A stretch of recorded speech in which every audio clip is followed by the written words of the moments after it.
Eu juro que eu gelei, eu congelei, eu travei, eu paralisei, eu não consegui olhar pro lado, eu fiquei pasma, eu fiquei branca, eu fiquei fria com aquela mão na minha coxa, juro, eu não conseguia esboçar uma reação. A sorte é que o meu padrasto viu, e na hora que o meu padrasto viu, que ele foi virar pra falar, o cara percebeu que o meu padrasto tinha visto, mas ele não sabia que era meu padrasto, mas que o motorista, no caso, tinha visto, e passou a catraca e foi pro fundo do ônibus, e meu padrasto não conseguiu meio que falar nada. Depois, quando a gente tava em casa mais tarde, o meu padrasto chegou em mim e me perguntou se eu não tinha sentido a mão do rapaz na minha coxa, se eu não tinha sentido o que tinha acontecido. E eu não conseguia falar, gente. É claro que eu tinha sentido, mas eu não conseguia me expressar pro meu padrasto. Então eu falei pra ele que não, que eu não senti nada, sabe? E ele falou, sério que você não sentiu a mão daquele cara? Ele falou, não, tipo, a gente tem que ter mais atenção, cuidar, talvez, poderia ter esboçar uma reação e tal.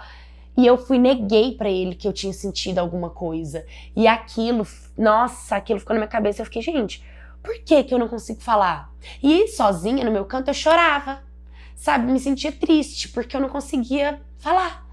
E também teve um episódio que nós fez um encontro de irmãos, né, na casa do meu pai. E quando a gente chegou lá, que tava todos os irmãos, eu não conseguia me manifestar. Eu fiquei calada.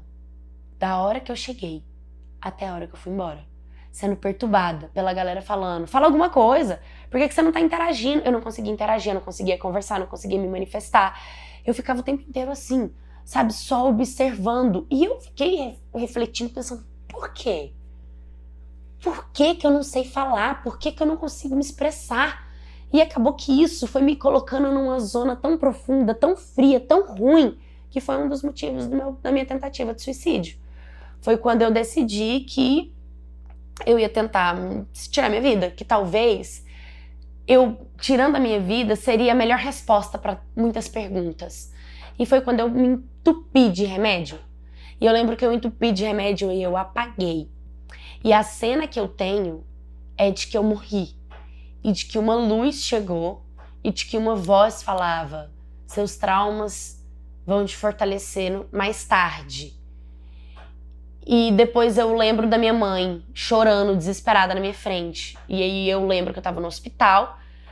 E eu lembro que, tipo, eu fiquei meio que zonza, né? Depois as coisas foram acalmando, os médicos colocaram soro na minha veia. Eu fui encaminhada para uma psicóloga. Depois de 2 meses...